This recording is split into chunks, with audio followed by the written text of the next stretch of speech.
کرتا جائیں. اب اسی طرح حضرت سیدنا عثمان غنی ذی النورین کو بلایا جائے گا اور انہیں جنت کی ایک شاخ ملے گی, جنت کی, جسے ہم کہتے ہیں جنت سے ایک سوٹا ملے گا.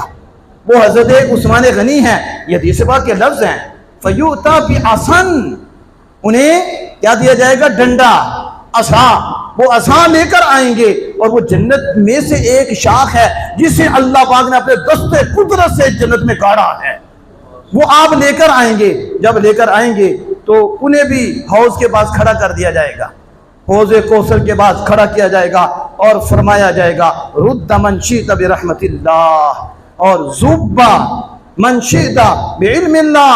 اے عثمان, جسے چاہیں حوض کوثر سے پلاتے جائیں, جسے چاہیں حوض کوثر سے پلاتے جائیں, جسے چاہیں حوض کوثر سے پکاتے جائیں.